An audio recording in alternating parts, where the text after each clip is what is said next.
नमस्कार दोस्तों, मैं शबनम कुमारी आप सभी का इस छोटे से मंच पर हार्दिक अभिनंदन करती हूँ।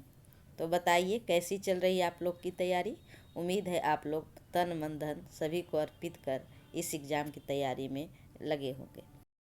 जैसा कि आप लोग को ज्ञात होगा कि अभी हम लोग माटी के मूर्ति के जो 12 चरित्र है उसी का वर्णन कर रहे हैं, जिसमें हम लोगों ने 9 चरित्र को देख लिए हैं और आज हैं 10वां चरित्र जो है बैजू मामा का। तो चलिए इसे शुरू करते हैं। आज भी मेरा ख्याल है कि अगर आप पटना जेल में जाइए और किसी पुरानी कैदी, वार्डन या जमादार से बैजू मामा के बारे में पूछिए तो वह एक अजीब ढंग से हंसी हंसकर आपको उनकी एक दो कहानी जरूर सुनाएगा। बैजू मामा पटना जेल की एक खास चीज़ है। लेखक अपने जेल जाने का जो उनका वर्ष था उसके वर्णन के साथ ही बैजू मामा को भी डिस्कस किए हैं कि किस प्रकार से वे थे। लगभग 30 वर्षों से वह जेल को आबाद किए हुए हैं। 1930, 32, 37, 38, 40 जब जब मैं पटना पहुंचा हूं तब तब उनके शुभ दर्शन हुए हैं। उनसे बातें की हैं, खूब हंसा हूँ और हर बार की हंसी के बाद एक अजीब करुणा का अनुभव मैंने किया है। जब मैंने कहा कि वह 30 साल से इस जेल को आबाद किए हैं तब आपने यही सोचा होगा या तो वह कोई दामूली कैदी है, खून करके आए हैं, या डाका डाल कर आए हैं, या कोई सोहदा जनाकर है, या कम से कम आदतन अपराधी तो जरूर है। आपके मन में यही ख्याल आया होगा, लेखक कह रहे हैं। लेकिन मैं दावे के साथ इस सभी आरोपों का खंडन कर सकता हूँ।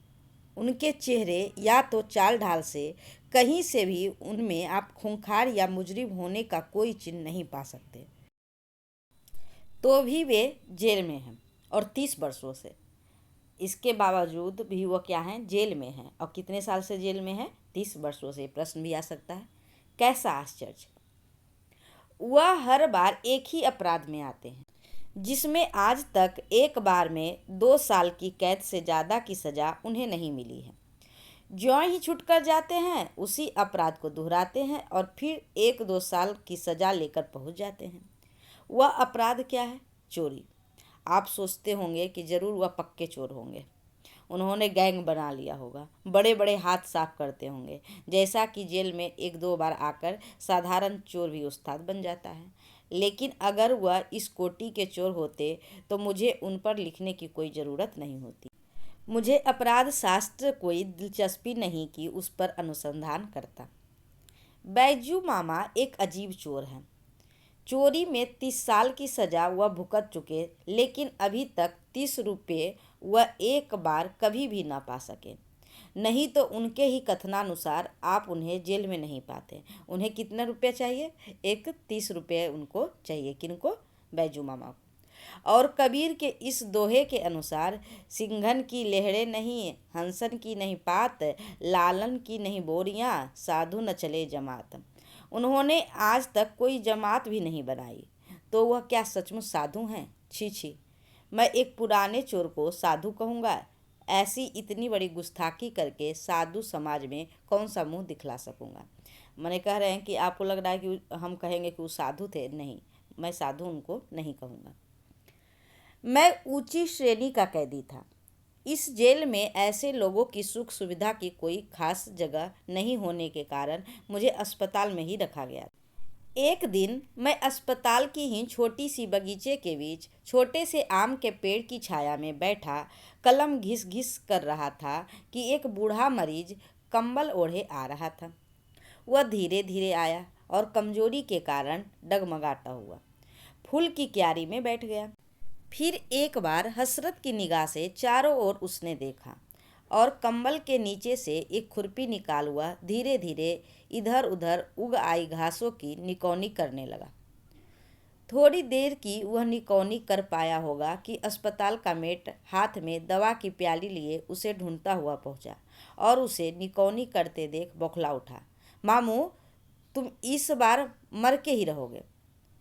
बूढ़ा कैदी सिटपिटा गया, खुरपी छोड़ दी, कंबल संभाला और दवा के लिए हाथ बढ़ाया। उसका हाथ काँप रहा था। लड़खड़ाई आवाज़ से उसने मिन्नत के शब्दों में मेट से कहा, माफ़ करना भैया, दवा दो। किसने कहा? वो जो कैदी था बूढ़ा, वो कहता है, दबा दूँ, खाक दबा दूँ, दवा खाकर क्या होगा? तुम्हें क्या पड़ी है भला जो खुरपी लेकर आ बैठे हो यहाँ? जाए भाड़ में यह बगीचा। हे, यह क्या कहते हो? देखते नहीं 4 दिन मैं बीमार रहा कि इतना घास फूस उग आई है। मामू, तू कैदी है या सरकार का बैल? पुराने कैदी की शान तूने धूल में मिला दी। क्या हम जेल में काम करने आते हैं? मेट भैया, तुम ठीक कहते हो, बिल्कुल ठीक। जेल का सत्यानाश हो, हाकिमों का सत्यानाश हो, लेकिन प्यारे मैं क्या करूं, मुझसे न बैठा जाता है और न इन फूलों की दुर्गति देखी जाती है। माफ़ करो, दबा दो।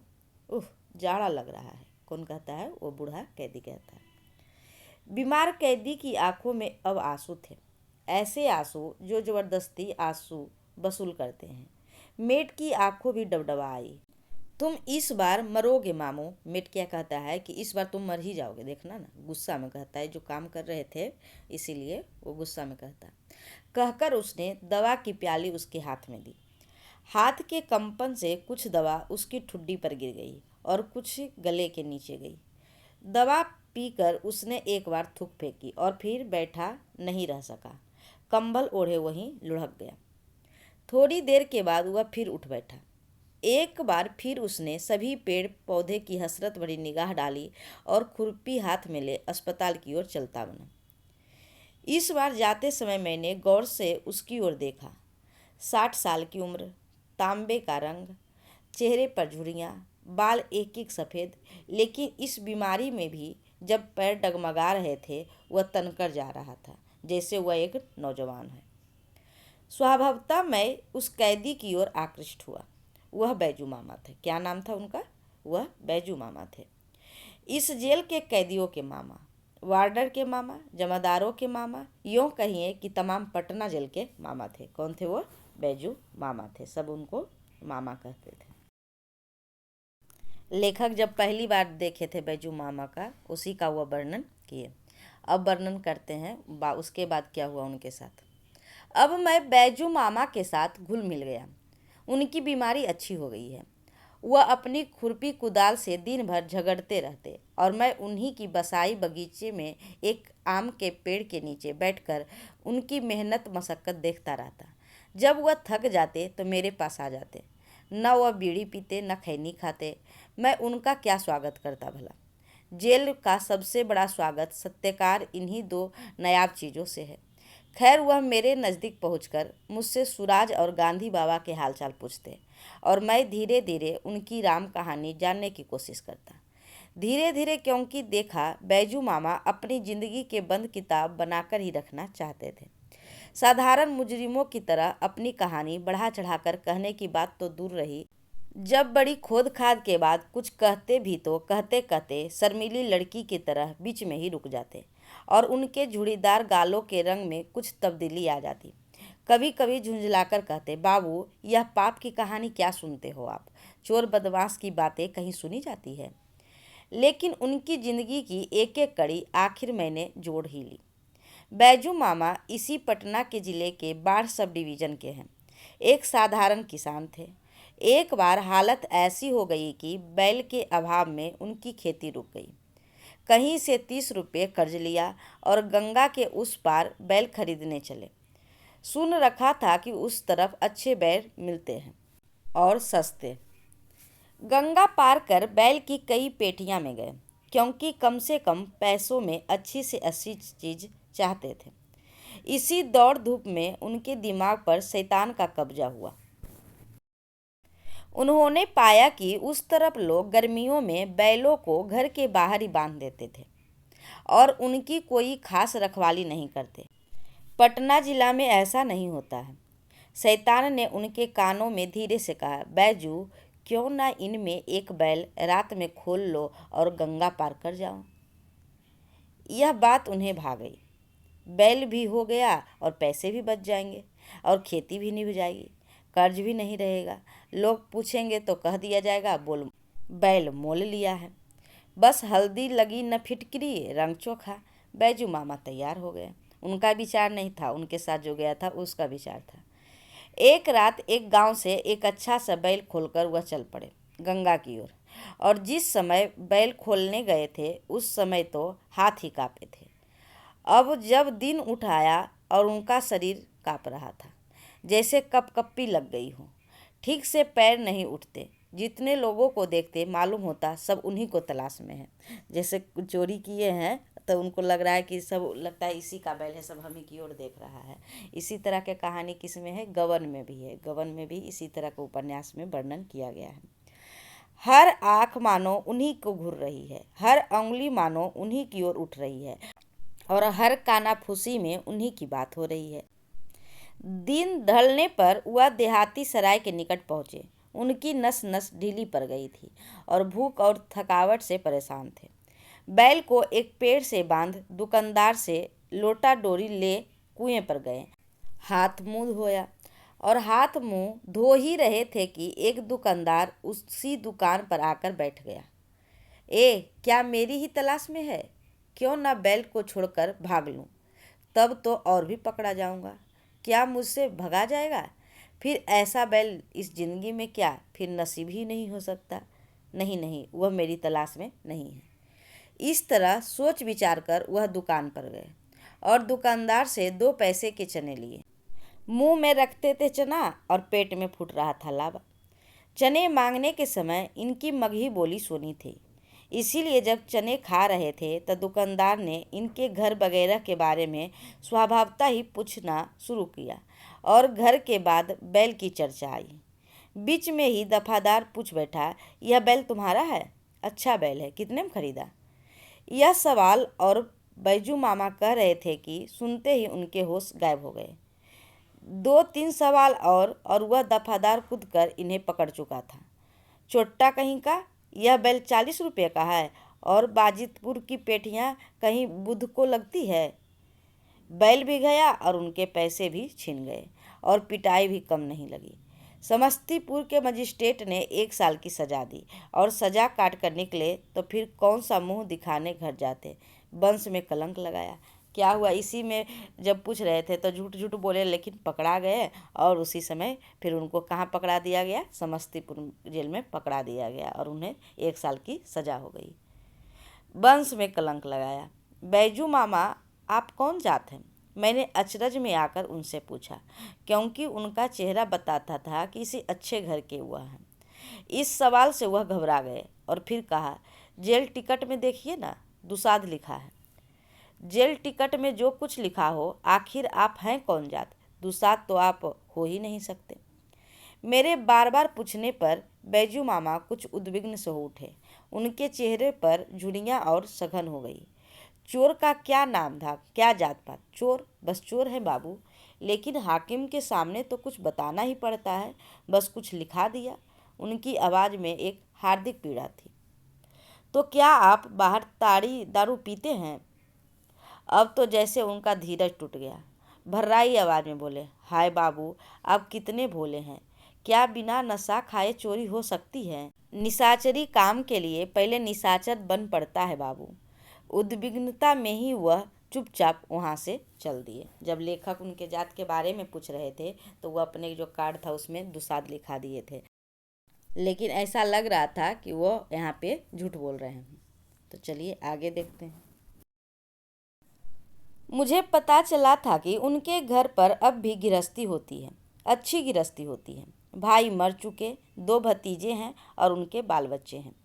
मैंने बैजू मामा को समझाया कि पुरानी बातें भूल जाइए, इस बार छुट्टिए तो गंगा स्नान करके अपने घर पर चले जाइए। भतीजों से सारी बातें कहिए, उनके साथ रहिए। अब बुढ़ापे का शरीर है, कब जाने क्या हो जाएगा। जेल में मरिएगा तो मिट्टी में दुर्गत होगी। इस आखिरी बात ने उन पर काफ़ी असर किया और एक दिन हृदय खोलकर कहने लगे, क्या कहूँ बाबू, कई बार यही सोचा। जेल से छूटने पर कई बार घर की ओर चला, लेकिन बख्तियारपुर जाते जाते पैर बंध जाते हैं। सोचता हूँ कि खाली हाथ घर कैसे जाऊँ।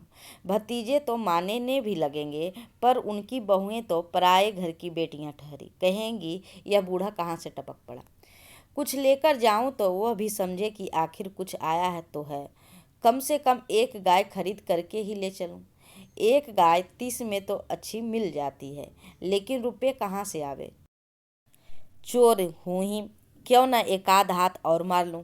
किंतु जब जब ऐसा किया तब तब जब तक रुपये पूरे हो पकड़ लिया गया। और फिर यहीं का यहीं अपन कहानी सुना रहे हैं। कौन? बैजू मामा। लेखक सुनते हैं तो उनको आश्चर्य होता है और वे सोचते हैं, 30 रुपये, 30 रुपये, 30 रुपये के बैल और 30 रुपये में गाय, और इसी 30 रुपये में एक की जिंदगी के 30 साल बर्बाद हो गए। बेचारा 30 है, अजीब गोरख धंधे के बीच में फंस गया है।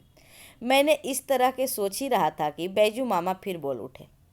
एक बात और है बाबू, जब जब बाहर जाता हूँ तो दिन तो इधर उधर देखने सुनने में कट जाते हैं, लेकिन ज्यों ही रात में सोने की कोशिश करता हूँ तो मालूम होता है कि इस जेल के सारे पेड़ पौधे मुझे बुला रहे हैं।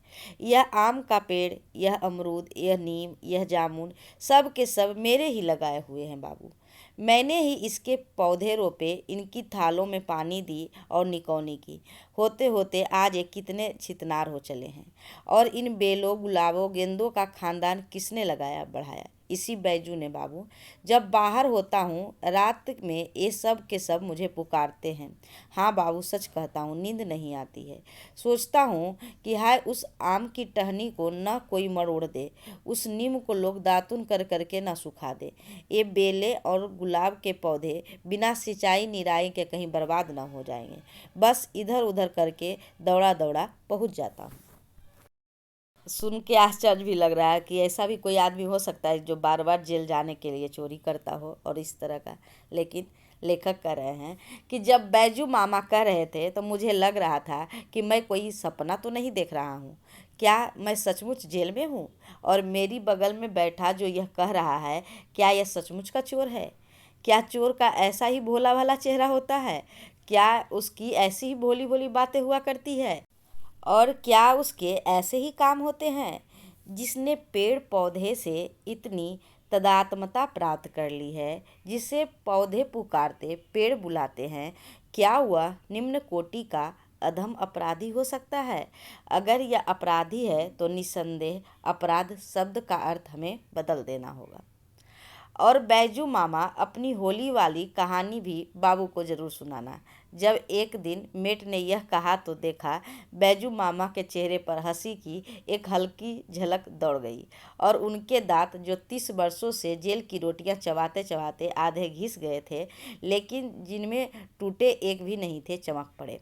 अरे मेट भाई, बाबू के सामने बेइज्जत मत करो, उससे कहकर उन्होंने इधर उधर की बातों में मुझे बहला देना चाहा। लेकिन फिर भी मैंने उनसे वह कहानी निकाल ही ली। एक बार संजोग ऐसा हुआ कि बैजू मामा के रिहाई की तारीख ठीक होली के दिन पड़ गई। ठीक होली के ही दिन, जिस दिन साल भर में सिर्फ एक ही दिन जेल में पकवान बनते हैं। जेल में पकवान, लेकिन आप ताजुब न करें, जहाँ भात में भूसी मिलती होती है और न रोटी में कंकड़, दाल के छिलके छिलके रहते हैं और तरकारी के नाम पर घास के डंठलों को उसन दिया जाता है, वहाँ के पकवान भी कैसे होंगे समझ जाइए। लेकिन पकवान फिर भी पकवान है। सरसों के तेल में गुड़ देकर भुने गेहूं के आटे के पके पुए और थोड़े दूध में पूरा पानी डालकर उबाली गई खीर। ये पकवान भी कैदियों के जीभ पर कम नहीं पानी ला देते हैं। महीनों से उसकी प्रतीक्षा की जाती है। बैजू मामा की जीभ भी इसकी कल्पना में कम लार नहीं टपका चुकी थी। खबर मिली कि उसी होली के दिन उनकी रिहाई होने वाली है। क्या, यह तो गजब हो गया। बैजू मामा ने जमादार साहब से बहुत ही गिड़गिड़ाकर आरजू मिन्नत की कि किसी तरह जेलर बाबू से कहकर उनकी रिहाई की तारीख एक दिन और बढ़ा दे। लेकिन जमादार साहब ने पहले समझाकर फिर डांटकर ऐसा कह दिया कि ऐसा नहीं हो सकता है। खैर, रिहाई का दिन पहुंचा। वह गेट पर लाए गए और उन्होंने देखा कि पुए बनाने के लिए तेल और कड़ाहे भीतर जा रहे हैं। पकवान के इन सामानों के देखकर उनकी आंखें छलछला आई। जेलर साहब का ध्यान बैजू मामा की ओर आकृष्ट हुआ। भला उनको कौन नहीं पहचानता था। जेलर साहब ने समझा कि शायद ये आंसू आनंद के या पश्चाताप के हैं। कह बैठे, क्यों बैजू, अब तो फिर नहीं आओगे ना? हाँ हाँ, मत आना, अब तुम बूढ़े भी हुए। उनका यह कहना था कि बैजू मामा की आंखों से सावन भादो उमड़ आए और रूंधे हुए गले से बोले, बाबू मेरी तकदीर फूट गई बाबू। जेलर साहब शरीफ मुसलमान, वह यह सुनकर घबरा गए। यह क्या बात हुई? पूछा, क्या हुआ है बताओ बैजू, कोई गमी की खबर आई है क्या? वह मन ही मन सोचने लगे। बैजू मामा बोले, हुजूर आपका इसमें क्या हाथ, मेरे ही तकदीर फूट गई है बाबू। अरे क्या हुआ बैजू? जेलर साहब की उत्सुकता में अब करुणा की मंदाकिनी मिल रही थी। इधर बैजू मामा की आंखों में बादल की झड़ी लग गई और हिचकियां लेते हुए बोले, हाय सरकार, जब तेल और कड़ाहे भीतर जा रहे हैं और मैं बाहर भेजा जा रहा हूँ, बड़े बरत के दिन मैं निकाला जा रहा हूँ। वह आगे बोल न सके। इधर जेलर साहब ठठहाकर हंस पड़े और अपनी जेब से 1 रुपये निकालकर बैजू मामा के देते हुए बोले, जाओ बाजार में इसी के पुए खरीद कर खा लेना। लेकिन इन चांदी के चमचम टुकड़े का जरा भी मोह उनके मन में क्यों होने लगा? रुपया जेलर बाबू के पैर पर रख दिया और 1 दिन के लिए और जेल में रखे जाने की विनती की। जेलर साहब ने इस बारे में अपनी असमर्थता दिखाई। रुपये बार बार के आग्रह पर भी नहीं लेकर धोती की खूट से आंसू पोंछते बैजू मामा बाहर चले आए। बाहर चारों ओर होली के हुड़दंग मचा था। रंग अबीर उड़ रही थी, गाने बजारे हो रहे थे। जेल से जो 3 आने पैसे मिले थे उनका सत्तू खरीदकर बैजू मामा ने खाया और दिन भर इधर उधर अनवश्यक तमाशे देखते रहे। शाम को स्टेशन के माल गोदाम के सामने जाकर लेटे रहे और कुछ अंधेरा होने पर एक बैलगाड़ी के निकट बंधे जोड़े बैल को खोलकर ले चले। गाड़ी बांध दिन भर के धूम धड़क्के से कुछ ऐसा मस्त होकर सोया था कि उसे कुछ सुध नहीं रह गई थी। अब बैजू मामा क्या करे? वह खुद चिल्लाकर कहने लगे, ओ गाड़ीवान, ओ गाड़ीवान, कैसा बेवकूफ़ सा सोया है और चोर तेरे बैल लिए जा रहे हैं। बैल शब्द कान में पड़ते ही गाड़ीवान चौंक उठा और जिस ओर से आवाज़ आई थी दौड़ा। उसे दौड़ते देख बैजू मामा ने भागने का बहाना किया और वह पकड़ लिए गए। कुछ गुस्से खाएं और रात भर हाजत में रहें और फिर भोर में फिर जेल में हाजिर। जेल भर में हल्ला हो गया, बैजू मामा आ गए, बैजू आ गए। किंतु बैजू मामा तो जल्द जल्द आकर मेट से मिले और कहा, कहाँ पुए रखे हैं, लाना तो मेट भाई। मेट हंस रहा था और बैजू मामा उससे कह रहे थे कि 2-1 पुए मेरे लिए ज़रूर चुरा कर रख देना, कल मैं ज़रूर आ जाऊंगा। बैजू मामा अपने ज़रूर को ज़रूर ही सार्थक करेंगे, इसकी उम्मीद मेट ने नहीं की थी। ज्यों ही मेट ने कहा, पुए कहाँ रखे हैं, बैजू मामा की आंखों से झरझर आंसू झरने लगे। उफ, इसी पुए के चलते रात उस गाड़ीवान के कितने घूसे मैंने बर्दाश्त कर लिए। रात भर हवाला में पुए का ही सपना देखता रहा हूँ मेट भाई। मुदा हाय रे तकदीर, अब मेट की आंखों में भी आंसू डबडबा आई थी। उसने जो पुए अपने लिए बचाकर चुरा कर रखे थे उन्हें लाकर बैजू मामा के सामने रख दिया। बैजू मामा उस बासी काठ से कड़े बन गए तेल के पुए को कुतर कुतर कर खा रहे थे और जो उनकी आंखों के पानी से नरम और नमकीन होते जाते थे। इस बार वह किस तरह जेल आए हैं वह भी कम दिलचस्प और दयनीय नहीं है। इस बार बैजू मामा यह निश्चय कर जेल से निकले थे कि किसी न किसी तरह 30 रुपये जरूर जमा करेंगे और उन्हीं रुपयों से एक गाय खरीदकर अपने भतीजे के पास जाएंगे। गाय की डोर पकड़े जब वह लगभग 30 वर्षों के बाद अपने गांव में घुसेंगे तो गांव कैसा दिख पड़ेगा, लोग उन्हें पहचानेंगे या नहीं, वह किस तरह अपना परिचय देंगे आदि की कल्पना में विभोर होते हुए उन्होंने जेल से बाहर कदम रखा था। शुरू में मालूम हुआ कि इस बार तकदीर पक्ष में है। बड़ी चोरी में बड़ा खतरा है और खतरा लेने का इस बार मौका नहीं था। इसीलिए छोटी छोटी चोरियां 30 रुपये के लिए शुरू की। क्या किए इस बार? बड़ी चोरी नहीं करके छोटी छोटी के लिए रुपयों के लिए चोरी करने लगे। एक होटल से 2 लोटे उड़ाए और 2 रुपयों में बेच दिए। पहले कहाँ चोरी किए ये भी प्रश्न बना था। एक होटल से 2 लोटे उड़ाए और 2 रुपयों में बेच दिए। एक मंदिर के अहाते से 2 कम्बल मार लिए और 3 रुपये उससे लाए और एक वकील साहब के बरामदे से एक शॉल उचक लाए और 4 रुपये आए। सबसे बड़ा शिकार एक गोदाम से 1 बोरे लाल मिर्च का किया, जिससे उन्हें नगद 12 रुपये मिले। अब बैजू मामा के पास 21 रुपये थे, सिर्फ 9 रुपये की कमी थी। मिर्च की चोरी सबसे अच्छी। एक दिन जब वह सड़क के बाहर शौच को जा रहे थे तो उन्होंने खेतों में लाल मिर्च लगे देखे। कौन जाने शहर की चोरी में किसी दिन पकड़ा जाऊं, क्यों न रात में मिर्चे की खेत में पहुंचूं और थोड़ा थोड़ा मिर्चा तोड़कर बेचता जाऊं। यही 10-15 दिन लगेंगे, लेकिन खतरे से तो महफूज रहूंगा ना। ऐसा सोचकर वह प्रति रात मिर्च के खेत में जाते और एक झोला मिर्चा ले आते और बाजार में किसान की तरह बेच लेते। धीरे धीरे उनके पास 26 रुपये हो गए और सिर्फ 4 रुपये की कमी थी। हाँ, सिर्फ अब 4 रुपये की। किसी तरह से 26 रुपये का इंतजाम कर लिए थे। मंजिल के अंत में पथिक के पैर तेजी से उठने लगते हैं। उनकी रफ्तार में तेजी आ गई थी। एक दिन बैजू मामा इतने मिर्चे तोड़ लाए कि 1.25 रुपये मिल गए और 2.25 रुपये की कमी रह गई थी। 3, हाय 3 कितनी बुरी संख्या है। उस रात मामा जब खेत में पहुंचे तो उन्हें घेर लिया गया। बेचारे किसान कुछ दिनों से परेशान थे कि क्या हो रहा है। उनकी खेती उजड़ रही थी। कई दिनों से वह गुक्की लगाए हुए थे कि आज चोर को उन्होंने देख लिया और दौड़ पड़े। मामा भागे भी तो किस ओर। उन्हें एक अकल सूझ गई। जितने मिर्च तोड़े थे सब झटपट अगल बगल में फेंक दिए और इस तरह बैठ गए कि जैसे वह शौच से निवृत्त हो रहे हैं और चारों ओर से लोग घेरे हुए हैं। बोले नहीं। एक ने कहा, उठते हो या लाठी लगाऊं? मामा खड़े हो गए, धोती इस तरह किए कि जैसे शौच से उठे हैं।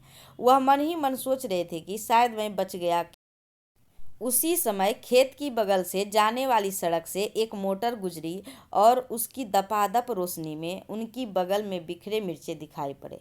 और बाबू डर के मारे पेशाब भी तो नहीं हो पाया था ना, मुझसे मामा ने हंसते हुए कहा।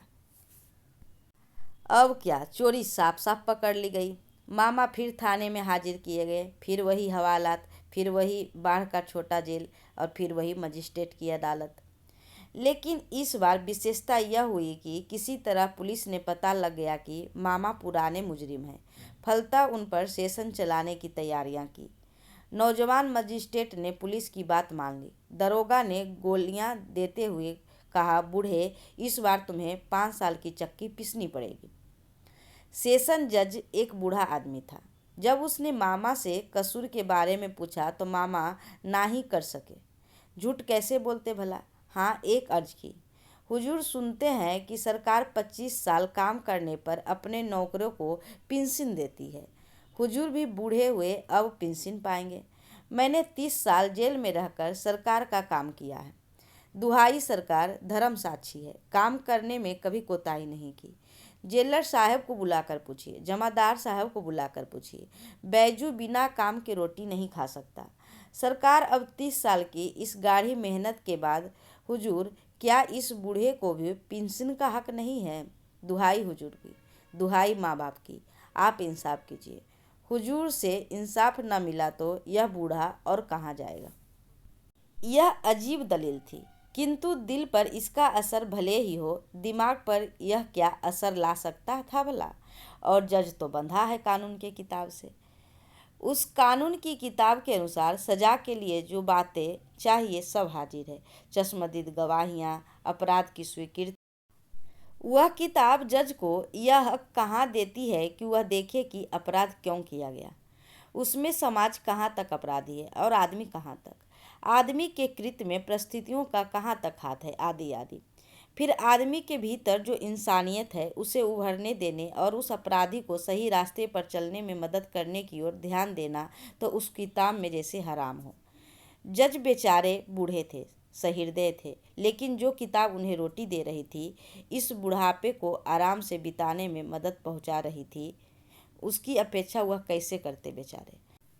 हाँ, उन्होंने शायद कभी शेक्सपियर की मर्चेंट और वेनिस पढ़ ली थी, इसीलिए अपने इंसाफ पर इस बार रहम का मुलम्मा चढ़ाने से वह नहीं रुक सके।